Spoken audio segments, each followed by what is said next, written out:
నమస్తే. ఇన్నాళ్ళు నన్ను సపోర్ట్ చేస్తూ, ఎంకరేజ్ చేస్తూ మీ ప్రేమని నాకు అందిస్తున్న ప్రతి ఒక్కరికి కృతజ్ఞతలు. అలాగే ఈ వీడియో కూడా ఖచ్చితంగా మీకు ఉపయోగపడుతుంది. లైక్, షేర్ అండ్ సబ్స్క్రైబ్ చేసి మీ సపోర్ట్‌ని నాకు అందించండి. అలాగే ఈ వీడియో పట్ల మీకున్న అభిప్రాయాన్ని కామెంట్ సెక్షన్‌లో కామెంట్ చేసి తెలియజేయండి. ఇప్పుడు వీడియోని చూద్దాం. నమస్కారం. శుభోదయం కార్యక్రమానికి స్వాగతం. ఈరోజు 28వ తారీఖు మే నెల 2024వ సంవత్సరం మంగళవారం. శ్రీ క్రోధి నామ సంవత్సరం ఉత్తరాయణం వసంత ఋతువు. ఈరోజు వైశాఖ మాస బహుళపక్ష పంచమి తిథి మధ్యాహ్నం 3:23 వరకు, తదుపరి షష్ఠి తిథి. ఉత్తరాషాఢ నక్షత్రం ఉదయం 9:33 వరకు, తదుపరి శ్రవణ నక్షత్రం. బ్రహ్మయోగం రాత్రి 2:06 వరకు, తదుపరి ఐంద్రం యోగం. తైతుల కరణం మధ్యాహ్నం 3:23 వరకు, గరజి కరణం రాత్రి 2:33 వరకు, తదుపరి వణిజ కరణం ఉంటాయి. నక్షత్ర వర్జం మధ్యాహ్నం 1:24 నుండి 2:56 వరకు. అమృతకాలం రాత్రి 10:38 నుండి 12:10 వరకు.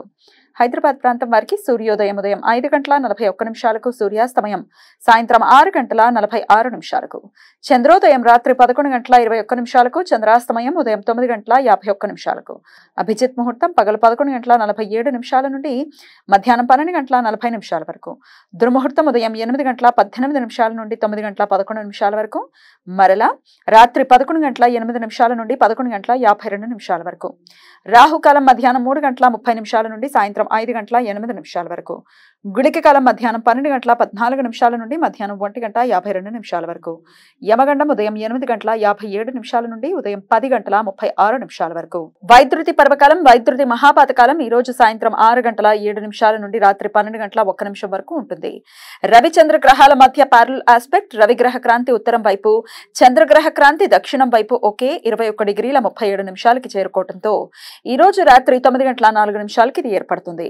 మహాపాతకాలాల్లో ఉపాసనా మంత్రాలు జపించడానికి, అనుష్ఠానాలు చేయటానికి, ధ్యానం చేయటానికి, నూతన మంత్రోపదేశం తీసుకోవటానికి అత్యంత అనుకూలం. ఈ సమయంలో చేసే అనుష్ఠానాలు, ఉపాసనా మంత్ర జపాలు లక్షల సూర్యగ్రహణాల సమయంలో ఆచరించినంత ఫలితాన్ని ఇస్తాయి. ఈ సమయం శుభకార్యాలకు అనుకూలం కాదు.